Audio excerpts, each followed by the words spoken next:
Some leaders leave footprints, others leave libraries. You're tuning into the Authors on Mission podcast, where industry giants become literacy legends. In every episode, we talk with authors who turn their brilliance into books that transform lives. I'm Danielle Hutchinson, your host and Chief Creative Officer at Authors on Mission. Welcome to your authorship experience.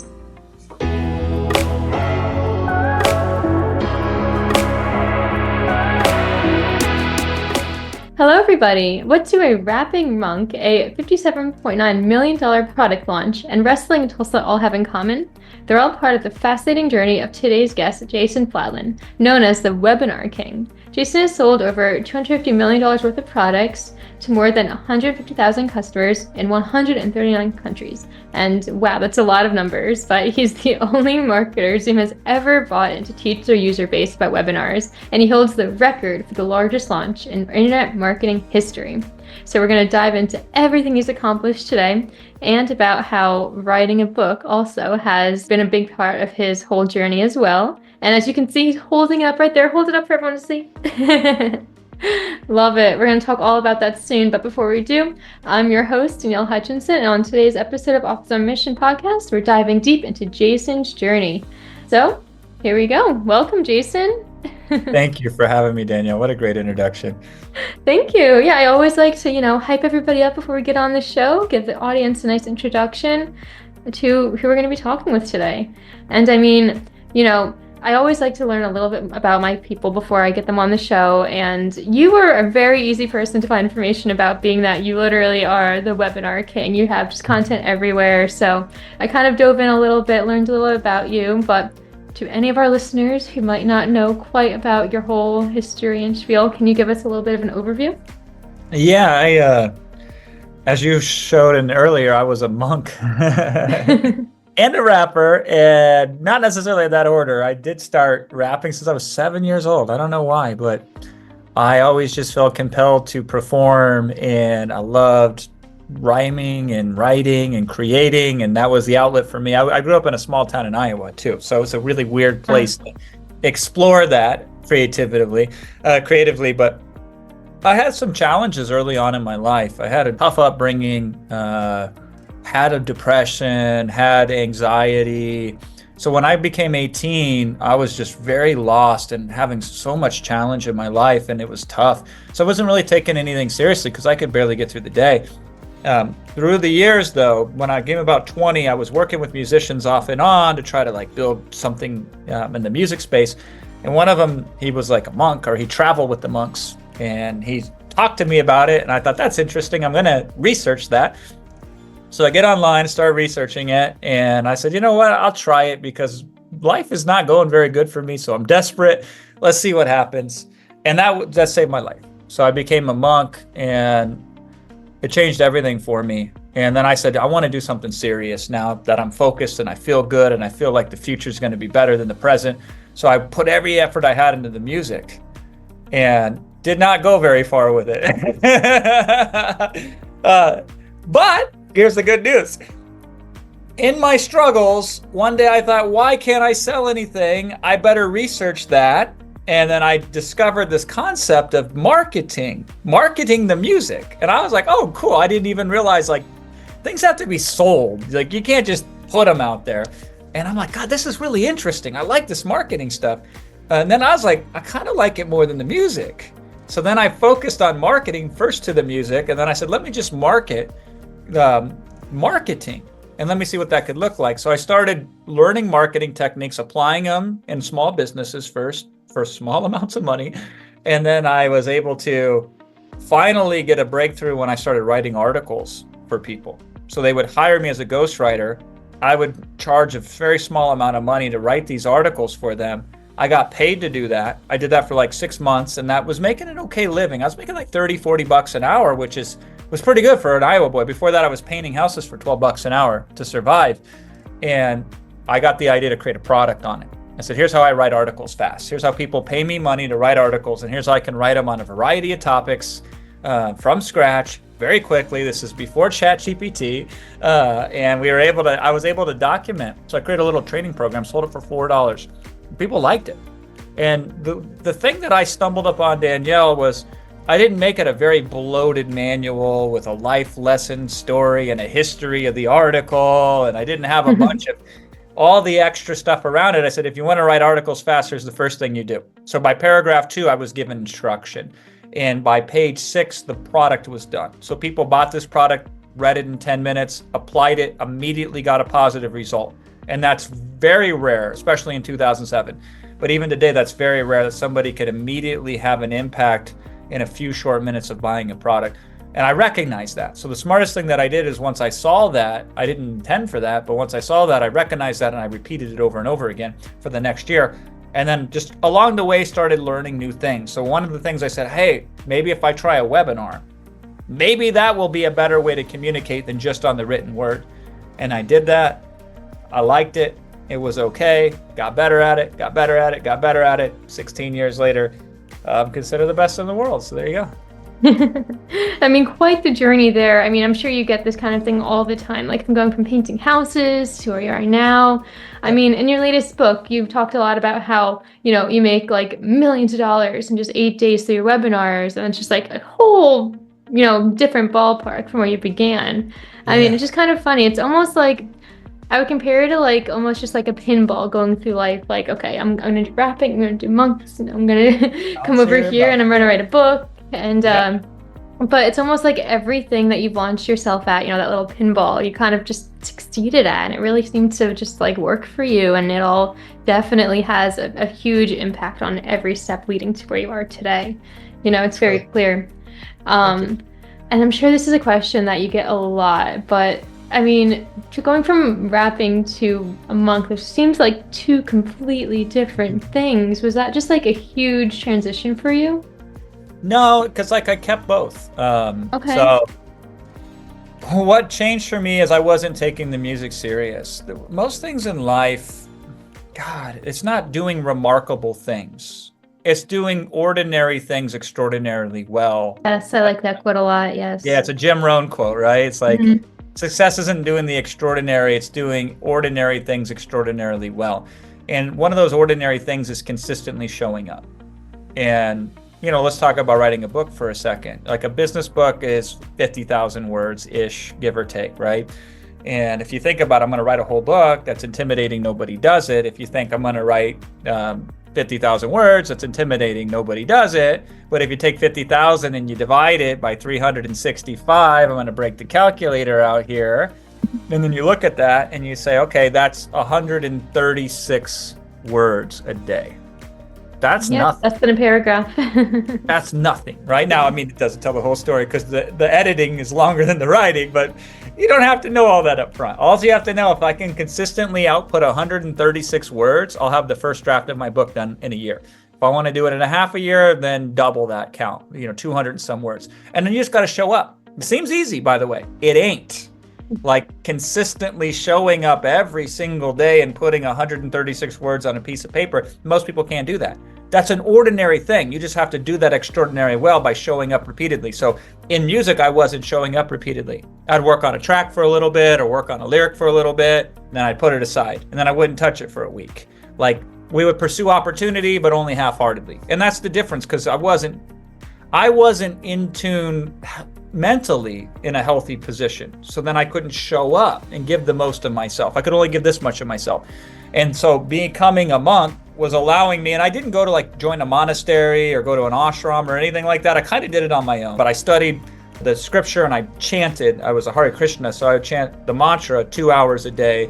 And a big part of the religion is you cook and you serve food in a certain mode in preparation. So I'd be cooking and preparing every meal so I could offer it before eating it.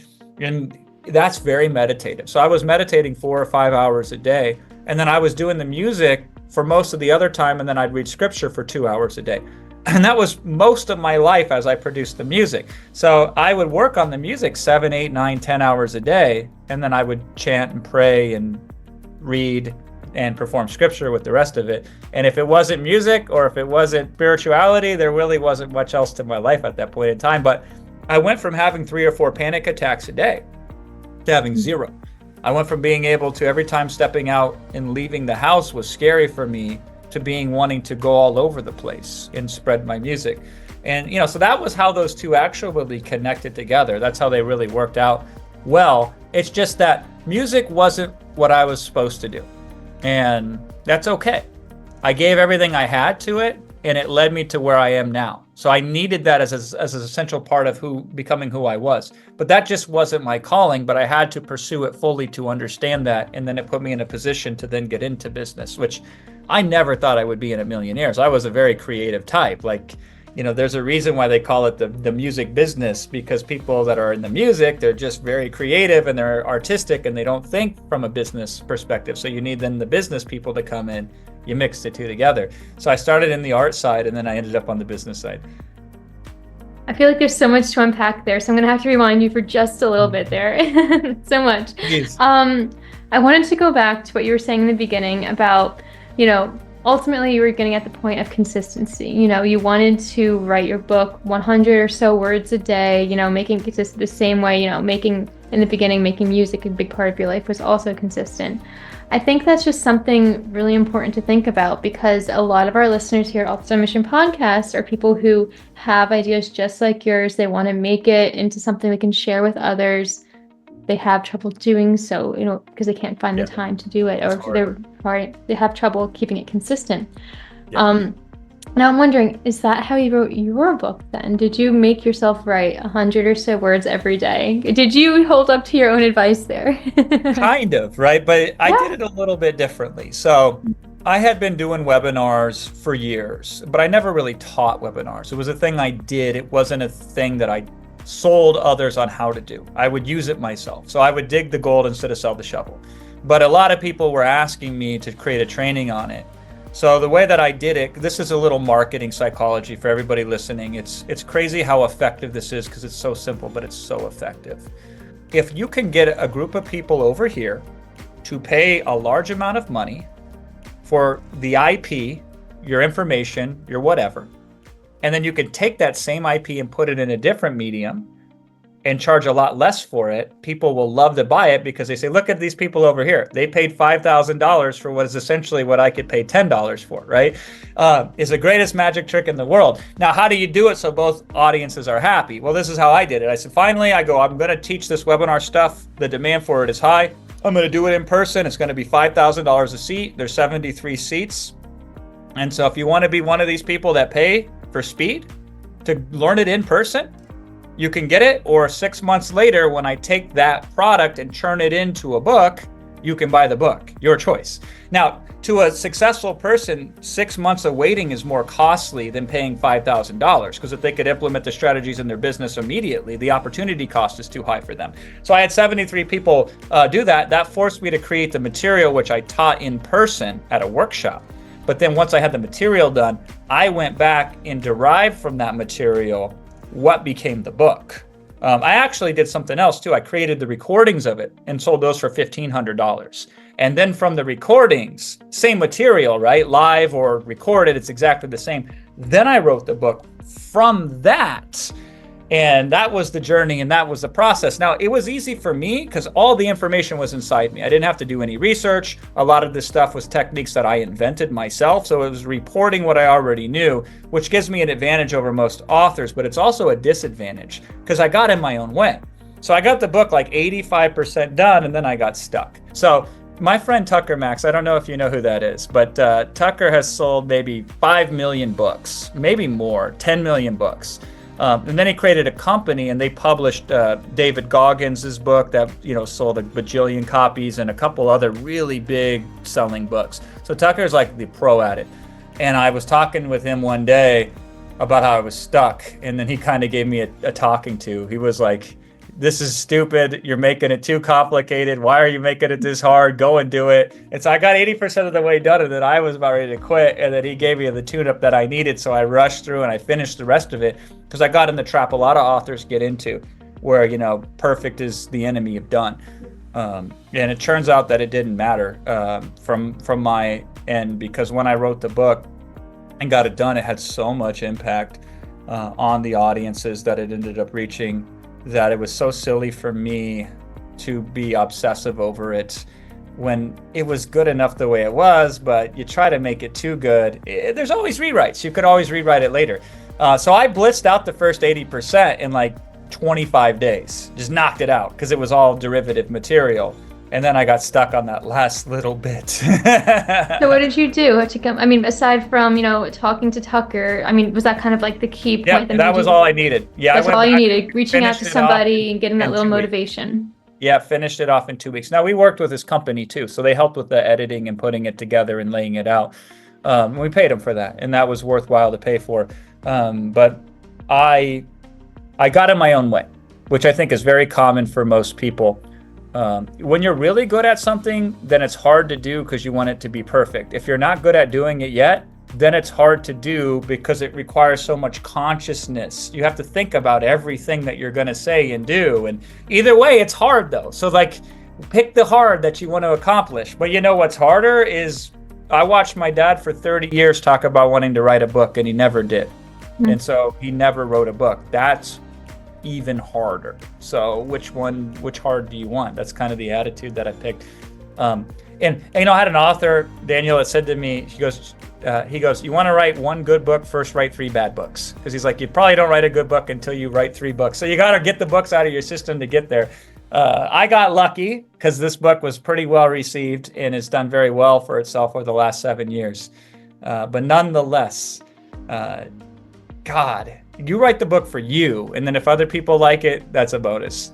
Yeah, well, I mean, okay, again, so much to unpack there. You started off with that whole conversation and you were saying about how, you took what your ideas, right? And you almost did it in a more backwards way than I usually do with my clients. Here at Authors on Mission, we do many things. I do angel writing, editing, marketing, everything. But a lot of the times when we work with somebody, we plan their content because they want to do the speaking engagements. They want to make the workshops or write a book. We plan the content after that. You just kind of did it all flip-flopped. Super smart, by the way. Yeah. Yeah, the way you do it is the best way for most authors to do, because it's unlikely most people are going to sell a lot of copies of their book. A lot of that is luck and timing, which you have very little control over. The goal isn't to write a bestseller. The goal is to put the book in the hands of the clientele that can get you speaking and get you press, get you strategic partnerships, get you on podcasts, et cetera, et cetera. I was already very successful in my career. One thing I knew about books is books have more longevity than any other thing that exists. Even to this day, and I believe will be true 1,000 years from now. I think the book is the single greatest value long-term you can provide, but short-term, it's the hardest product to typically create, and it has the longest leeway before you can see a return, unless you're doing it to book speaking engagements and such. So my mind, Danielle, was just like, how do I get paid to write the book? So $350,000 I got paid to do the training, and then I took the training, put it in a book. And with my media specifically, it also worked out because if you buy the book, you're going to want to buy the training anyway, because the training is in motion, me demonstrating what I'm writing about in the book. So because of my media's presentations, the best way to learn how to do presenting is to watch somebody present and follow them. So the book is limited in that way. So I'm like, cool, I can give them all the secrets in the world, teach them every single thing that I know for $10, on a Kindle version. And that will actually increase demand for what I do from a product perspective, which it has. But gosh, it's gotten me into places that I normally couldn't get any other way, because somebody somewhere bought the book. They were influential. They reached out to me. 7 years later, I'm still getting doors open today that wouldn't be open without the book. Yeah, so to all of our listeners who are considering, following in these kind of footsteps, Jason's a perfect example, because he was able to take that book and just launch it in so many different ways. And he did do it a little bit, differently than what we usually do, but that's actually something that worked for him. He had already an audience that wanted to learn about what he had to say. So he just had to leverage what he had at his hands and make the most of it to just amplify his reach, beyond belief. Because nowadays, how many speaking engagements and webinars do you do per week? Probably just a ton, I would assume. I did 2 speaking engagements this morning, Danielle. Just this morning? Oh my goodness. You're a busy guy. Yeah, so I did one this morning, and I got to make an offer, which I always like to do. That was at 8 o'clock Pacific time. So from 8 to 9, I did that. And then I had another small group of some heavy hitters. There was only 20 of them, but they're all very accomplished people. And I got to do a presentation for an hour and a half there. I barely got lunch, and now we're on here today. Now not a normal day, but it's funny how that works. Some days I'll go that are barren and I don't get to speak for 3, 5, 7, 9 days, and then they all land on the calendar the way that they do. It just so happens. It's kind of nice to do that, right? Enough time to recharge, kind of like Yep. touch base with yourself before like getting back out there, especially like you're probably revamping yourself, like going back to your practices of like reading some scriptures, practicing Yep. other like just, recharging techniques. That's kind of a great way to do it. Not all of us are as fortunate, but that's perfect that you're able to, especially in just like a busy life like that. It's fun. Yeah. And, like I spoke in Orlando a couple of weeks ago at a big major event. I keynoted it and I got a sell there. So I made 6 figures in sales at that event. I don't normally get to sell too much anymore at events. Now I do webinars, of course, virtually where I can sell there as well. But, I spoke in Germany in the last year at one of the biggest digital marketing conferences in the whole country. I'm trying to think of like some of these very noteworthy. I went 2 months ago. This was my little tour that I did. I flew down to Dallas, spoke at a convention down there for loan officers, believe it or not. Then I flew to Mexico. I went to Cancun and spoke at an event. It's a mastermind that I run there with 2 other business partners that we co-own, but we speak it when we go there. And then from there, I flew to Phoenix and I spoke at an event for martial arts owners. And then I flew home and I did that whole thing in 7 days. I was gonna say, I was trying to like do the math in my head. Like, how long was that? 7 days all over the place. That's a lot. Like, how much jet lag were you dealing with while also getting on stage and speaking to hundreds of people? A lot. Yeah, I can only imagine. Yeah, a lot. But it was cool because they were 3 different audiences. So loan officers, they needed different information than like my marketers that I was teaching, which are different than martial arts owners. So I gave 3 unique presentations in those 7 days. So it's not just like a canned presentation that I pull out. I try to calibrate to each and every single audience. And it's like the loan officer, the way that engagement worked too, is obviously they knew about me, but they paid me for consulting. So they paid me $25,000 for a day of consulting. And then they asked me if I could come speak at his event, what my rate would be. So I said, hey, listen, if you want to book a day of consulting and you pay for the ticket and the hotel, then I'll come and speak for free. So you get, why not, right? Why not? Go travel, speak. I mean, that's a great deal. So we did the consult, Danielle, and part of the consult was like, here's my audience, here's who you're speaking to. So he paid me, part of that consultation was to fit my presentation. So when I gave it, I got a standing ovation, which was awesome. And then I charged for the last one that I did to the martial arts owners, but he's also a member of our mastermind. So it's a $35,000 a year mastermind. So this is a client who pays me money and then also wants me to come speak on his stage. This sounds insane to most people listening, Danielle. I know it does. Like, you're throwing around some huge numbers too. Yeah, they're huge numbers, right? Yeah. This is the result of 16 years of slight daily improvement repeated and compounded over and over again. Because I started from a small town in Iowa. My first product I ever sold was $4 for the product, an ebook for $4. First consulting I ever charged was $35 an hour, not $3,500 an hour, which is what I charge now. And I would never in a million years think that I could ever even buy a $35,000 a year mastermind, much less sell one. But there's a saying that we underestimate what we can do in 10 years and we overestimate what we can do in 1 year.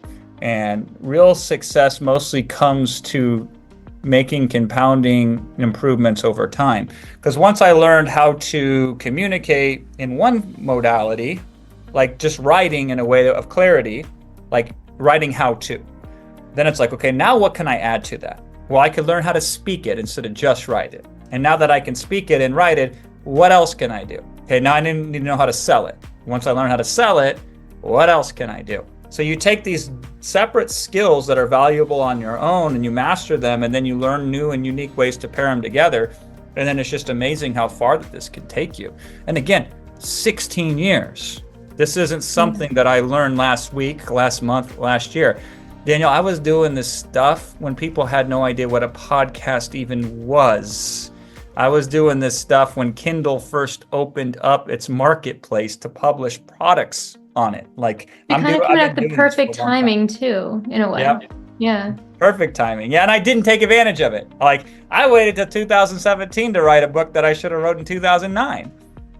Right. So I guess there's many lessons there. I mean, one, like, just like your dad, don't wait or else, it's going to end up being way too long. Take that window opportunity you have and seize it, right? Just get writing, even if it's a little bit each day.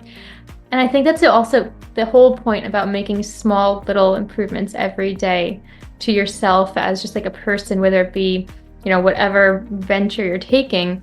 That's really the only way you can ever improve too sometimes, because you can't expect to just go from here to here all in one span.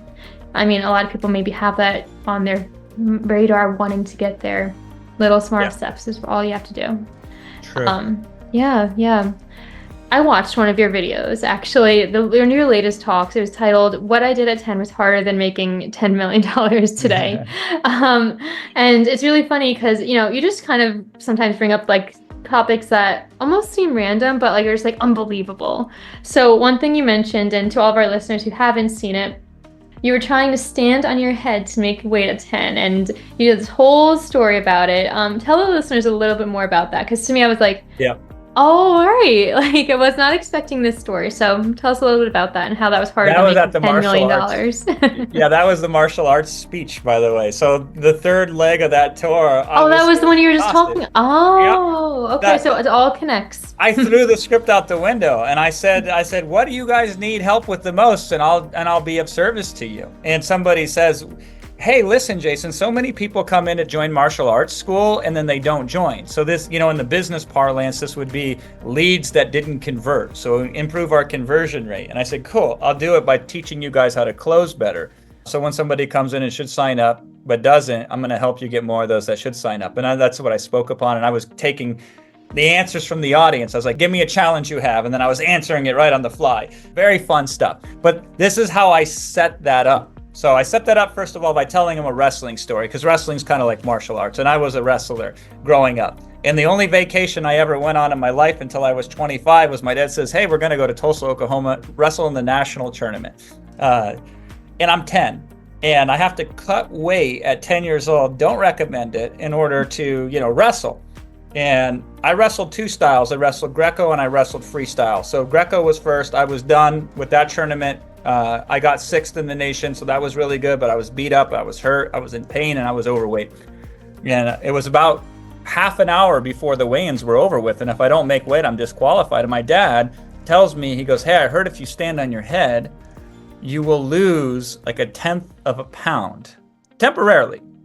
But that's all you heard this. Right? Was there any science behind it? So I told this story one day at an event, and a guy emailed me afterwards. He says, Jason, here's a double-blind study that says that this isn't accurate. Somebody actually ran a scientific study on it and says it's not true. Maybe it's not true, but it worked for me. So I stood on my head. I was so exhausted. I couldn't do anything else, and I made weight, and I wrestled. And I'm telling this story with the audience, I'm putting them in a certain frame of mind, because a lot of them get too caught up in the difficulties of the day-to-day of what they're doing. And they don't go back into a period of time in their life when they've done something that was way harder than that. And if you can tap into that part of your life that is so much more challenging than what you're currently facing, that can give you leverage to help you get control of the problem that you have. And so, I'm thinking about that. A 10-year-old kid cutting weight in Tulsa, Oklahoma. I'm like, that was harder for me than building a business ever was, at 25, 27, 29, and harder than, dealing with, a lot of people are afraid to sell. So they get scared. I'm like, cutting weight was 1,000,000 times harder than learning how to sell. So that's the whole premise of that concept and the same thing that goes with a book. It's like, this is what I always tell clients is there was a time in your life you couldn't walk, you couldn't talk, you couldn't even go to the bathroom, you wore a diaper, right? Like somebody had to help you, and look how far you've come. Like, we are growth machines, we are learning machines, but we forget that because the problem in front of our face becomes so big, it drowns everything else out of our vision. And so that talk, my wife came up with that title, by the way. We're just starting social media. I built all this stuff without any social media. I don't know how. Don't ask me. I'm not sure how I pulled that off, but I did. We're now just kind of half-heartedly going in there. So I'm like, we should post some stuff. And she's like, no, we need to post some stuff. And so she's like, she wrote the title of the thing, and then she's working with It's very eye-catching for sure, because people are just the title amazing. Itself. Yeah. Yeah. She's fantastic. And so that's where she came up with it at. But that's the talk. That's how I framed that talk. And so then because I was asking people, like, what you're going to do is hard, but you've done harder stuff than this in the past. And it's amazing, Danielle, when people can realize that what they can do. Now, this is something that I've learned that I think is important for people to hear is when you're trying to accomplish something in business or in life, I have this metaphor of like a toolkit. And if you open up the toolkit and you only have one thing in the toolkit, then every problem you encounter, you have to hope that that tool is the thing for the job. And if it's a hammer and you have a nail, then it works, right? But what if you need to turn a screw and you only have a hammer? Well, you've got a problem. So then you got to put a screwdriver in the toolkit. And the more tools that you can put in that toolkit, and the more tools you have to solve any individual problem, the more chances you can solve that problem. So like when I'm coaching or training or selling or consulting, I have a lot of tools in the toolkit to help somebody get past a problem that's currently limiting them. And I'm like, well, let's try the first tool.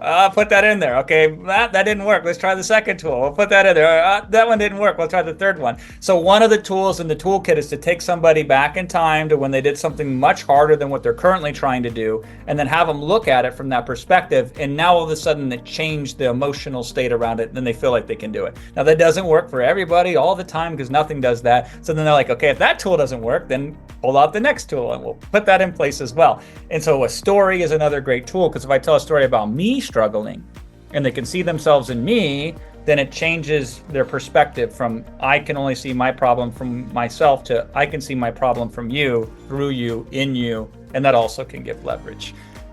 Yeah, I mean, there's definitely value in, humbling yourself in that way. Nobody actually wants to hear about the superhero who gets everything perfect, right? They want to hear about the struggles that you had to go through. It relates more to people. I think this is at one point, right, to talk about all of that.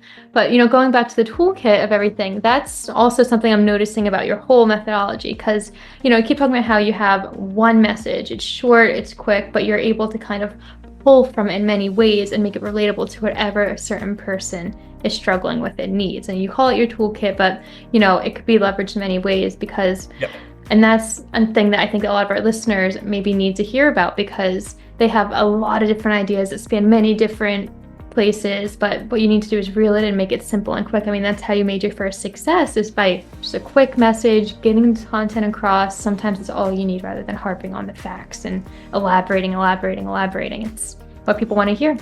True. So. Yeah, I mean, most people don't have a single tool yet in the toolkit. So any tool that you can put in the toolkit is a net positive win. And you develop the skill, you have it for the rest of your life. And then if you want to, you can build upon it. And if you want to, you can learn another skill and then connect it together. Yeah, and I mean, clearly that's what you've done throughout the years, just gathering all those tools from your different experiences, and now you're able to share them with everybody else. And it's all thanks to writing. So I guess another thing that I wanted to ask you about, just like drawing from all of your experiences, what would you say was the most influential out of all of them? Like, was there one that, would you say they all equally brought you to where you are today, or is there one particular thing over others that led you? Yeah, becoming a monk saved my life. Right, yeah, because you were struggling a lot before that. Yeah, and what I've learned from then still applies and is still useful to this very day. So that was the defining moment in my life, is when I came across a different way of looking at the world that made me feel connected as opposed to disconnected. It was the complete game changer. Not everybody has that experience. There's two ways I've noticed that people that go on and do incredible things in their life they either have that key defining moment like we just talked about, or they have a whole bunch of little things that connect together like a tapestry that influences their life. So the good news is you, and I hope none of you have to have that, right? That come to Jesus moment, if you will, where things are so bad that you need the breakthrough, otherwise you're going to die. Like, that's the worst way to change. I don't want you to have to go that route. But if you do, then you do, right? I would much rather do it the way most of my clients do, which is they pick up a little thing here, they add it to a little thing here, they add it to a little thing here, they add it to a little thing here. It's that is cool. But I will tell you, the one door that then opens many doors. So that puts me in a certain state of mind, which allows me to do something I couldn't do before. Once I accomplish that, that allows me to now have the chance to do something else. Once you climb a mountain, you get a better view of your surroundings. But if you don't have that vantage point, you might think that the world only extends this far. And then you get on the mountain and you say, oh my God, look at over there. That looks beautiful. I want to go there. But I got to get on the mountain first to get that viewpoint. Once I get that, now I can do things I couldn't do before. And so once you do this over here, then you can do that over there. And so, my friend Chris Voss, who wrote the book Never Split the Difference, and has sold millions and millions of copies, the way that book took off is he went on podcasts. And he went on hundreds of podcasts. And over the repetition of 100+ podcasts, he really refined his communication from the book to find the 3 most powerful things in the book that people could resonate and get excited about the most. And then they go and they buy the book, and then the book is really good. So everybody tells their friends about it, and it sells like 2 million, 3 million copies, right? But it's like, he couldn't have done the podcast without the book. He needed the book to do the podcast. Once he did the podcast, he couldn't sell the book through the podcast at first until he did enough podcasts to find the material that worked, that he could communicate effectively, that would resonate with the audience. Once that happened, then the book started selling really well. Now that the book's selling really well, he needs to add other things to it. He wants to grow other parts of his business, which is what I help him with. Like, he gets on a call with me and he says, how would I sell this on a webinar? And I say, great, now that we have this foundational material, this is how we can adjust this in this way to then sell it in this form. But he couldn't do that until he had the book, and he couldn't sell the book until he could do the podcast, right? So you master one thing and it opens up new possibilities. And that's how you can go super far over a period of time, which seems impossible in the short term. Yeah, I can see how that's like an intentional domino effect, right? You're kind of lining up all of your cards in a row and, knocking them down, but you have to plan it that way. You can't just kind of stumble upon it. Well, maybe you can, right? But, for all of our listeners out there, you have to have that plan in mind, your goal, right? And everything you do has to lead to that point, even if it's just those small steps like we've talked about before. And just be aware of it, right, Danielle? Because at any point you can stop. It's a dangerous game if you measure your self-worth based on your achievements. That's a very dangerous game. I've played it and I've lost. You only lose that game every single time, because then it's from a viewpoint of deficit. I don't have this, so what do I need to do to go and accomplish it, right?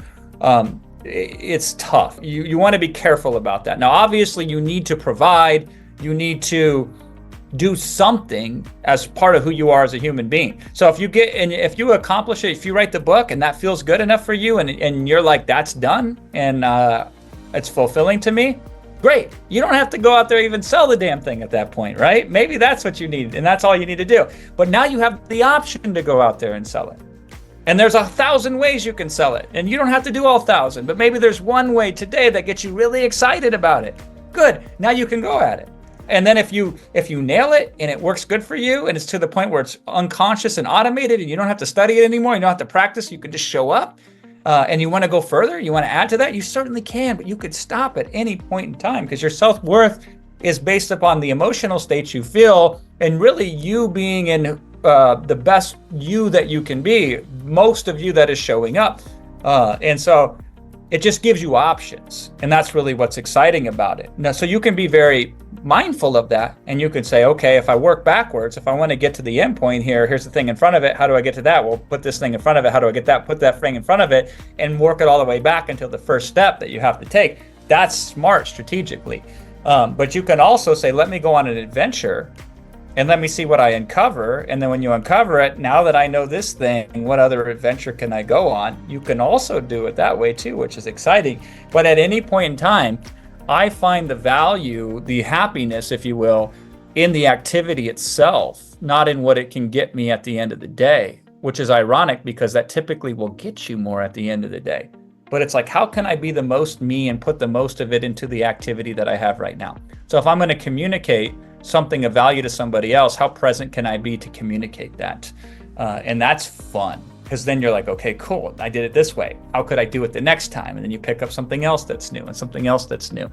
I think it's on brand for you, right? Authors on mission. And I like that. Yeah, you got to be on a mission to get what you want out of whatever it is that you're trying to accomplish. Yeah. Yeah, it's a mission-based motivation, not necessarily a money-based motivation, right? Exactly. Yeah. I mean, so like every client comes to us with, different motivations or intentions in mind. And that's why I kind of really like what you said before about how, you can stop anytime. Maybe what you think that you want to do might not be right for you, right? You want to make money off of it, sure, but maybe you're thinking that you have to do these engagements, but maybe it's not for everybody, right? So you have to figure out what is best for you. And I like that you said that. A lot of people get it in their heads, but it's also important to stop and assess yourself and realize, like, for example, you realized rapping wasn't exactly what was going to end up being the whole thing for you. It's about taking that step back and thinking about it, and enjoying it and really finding value from it. I was talking to somebody the other day, and we were talking all about like this book can make you so much money because people are going to want to buy it. But then we kind of stopped and we were like, okay, but aside from that, it's actually something you really want to write about too, right? And he goes like, yeah. And I'm like, okay, good, because you have to have that passion in it, sure, in order to actually follow through with the project too. So it's all about that. Yeah, we're kind of on a mission to making sure whatever your vision is, that it's what you truly want, but also, whatever it is, we help you get there.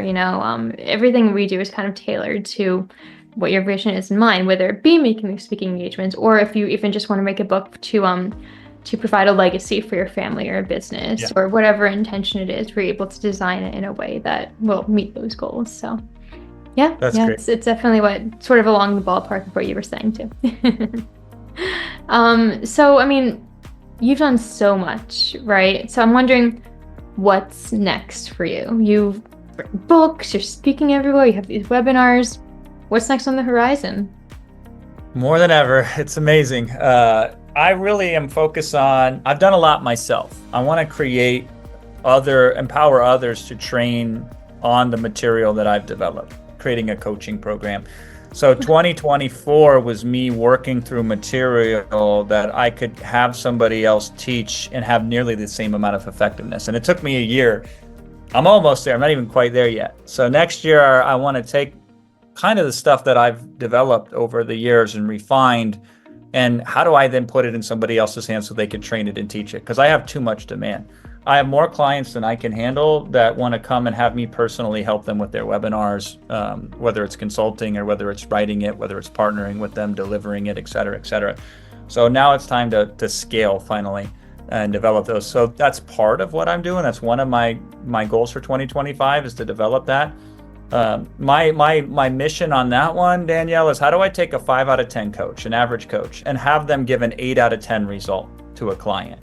So how do I get an average coach and put them in a condition so they can get above average results? Now we'll take the best coaches, right?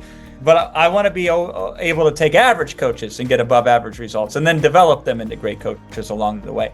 So that's the first big push. The second one is the social media.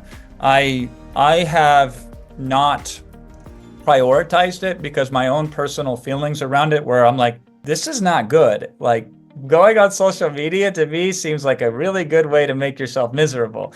And that's how I kind of looked at it. But my perspective has shifted. That's where the attention is at.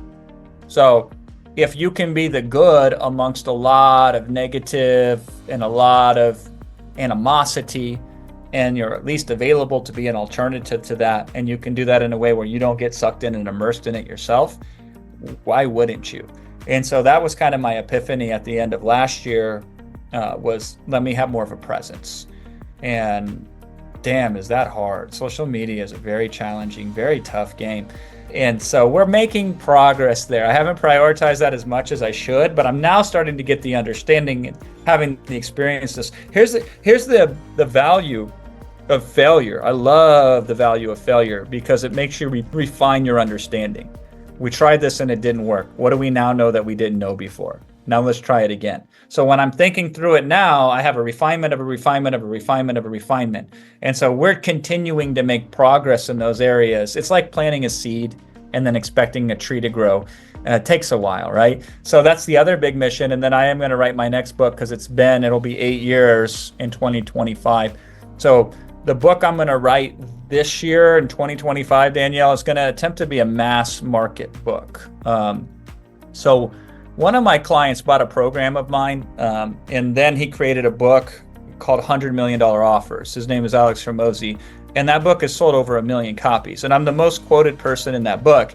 And the inspiration for that book was the foundation of what he learned from me. And I'm like, I wrote my book, One to Many. It has all that material in it, but it was pointed very specifically at webinars. So who's the target market for that? Like this many people, like a very small circle.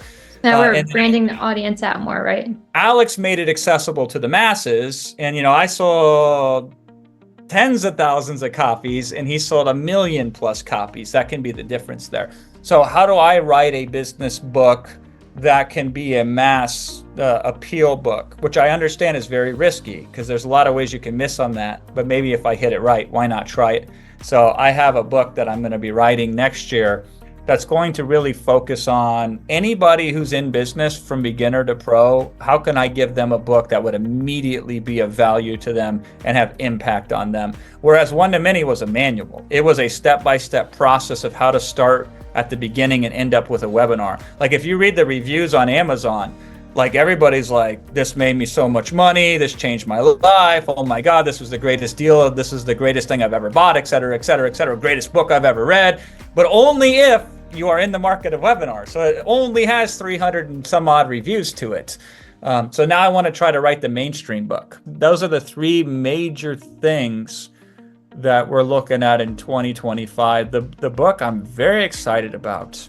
Yeah, I think we can do a lot with that because webinars are fun. And I talk about webinars on a day-to-day basis, but you stop 100 people on the street and be like, what's a webinar? I don't even think 99 of them would know what that is. That's true. I mean, maybe nowadays more than, back when you first wrote the book, right? But Yeah.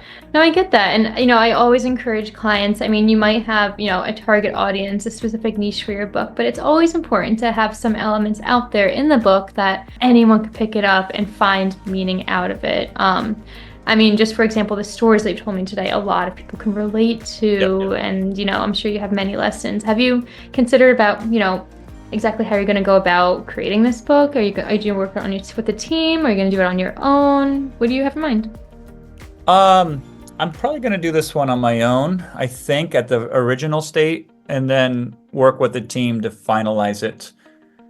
Got it. Yeah, it's always good to kind of, make sure that you're getting your own ideas and content out there onto the page. There's always value in, making sure you have somebody, even to structure. I know you said, in the past you had someone to help you with the outlining.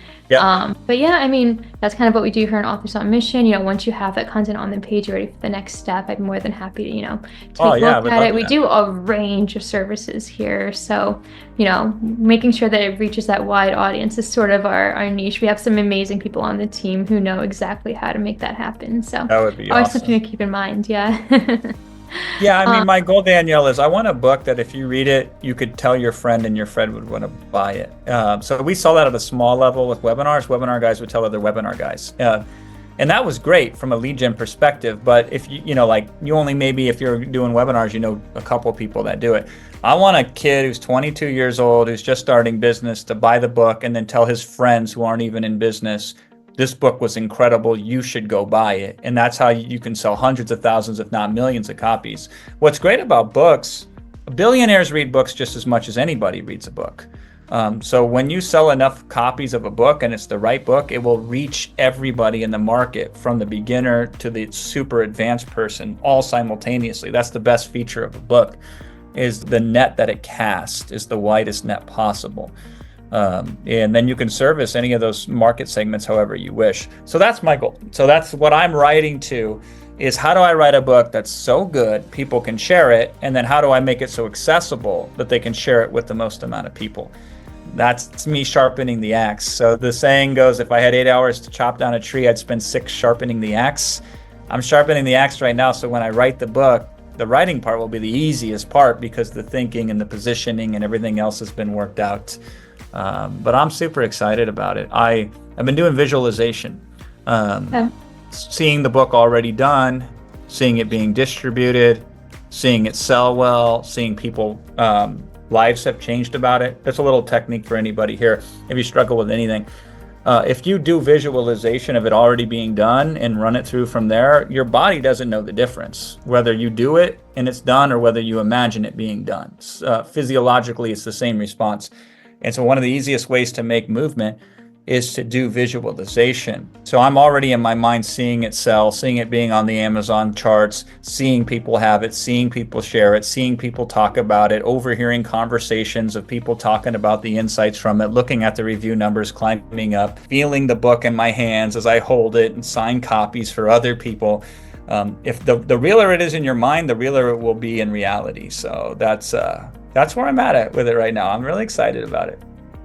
Yeah, I mean, you have a lot of room to play with there, trying to find the right strategies that are going to broaden your audience. I mean, just a couple of quick tactics that I always like to use, in order to do that. I mean, like, for example, storytelling is always something that helps a lot of people resonate with content, focusing more on like wisdom learned rather than like specific information and tactics. There's so many different things out there. I don't have a pen. Yeah. Oh, stop. No, I do. I like what you're saying makes sense, but I don't have a pen next to me. I'll send you an email. We can always talk later, but to all of our listeners out there, this applies to anybody, I mean, there's one way of doing it where you can list out facts and step-by-step things for a certain, methodology, right? But if you're framing it in a way that anyone can relate to and, that they can follow along, they're able to sort of take that knowledge and modify it to whatever it is that they're struggling with. So just one thing to do. But, you've got a lot on your plate and a lot of like huge things coming up for you too. I mean, you just never stop. I mean, doing all this wasn't enough, traveling around the world in 7 days wasn't enough. Keep going with it. I love that. It's what everyone should have on their minds too, is always expanding and doing a little bit better every day until you've reached that point where you're finally, where you got to be. Thank you. Well, as we come to sort of the ending of this podcast, I think it's really important. Why don't you hold up that book one more time for our audience? Because we saw it in the beginning. Take a look, everybody. It's out everywhere on Amazon, and there's going to be even more content coming out in the next couple of years. So check it out. And do you want to provide, where can our audience find you specifically? We know you have these webinars. We're going to have the links in the chat. Anything else? Instagram. That's what we're growing. Yeah, we're trying to grow the Instagram channel. So Jason Fladlien on Instagram. Follow me. I'll be so happy.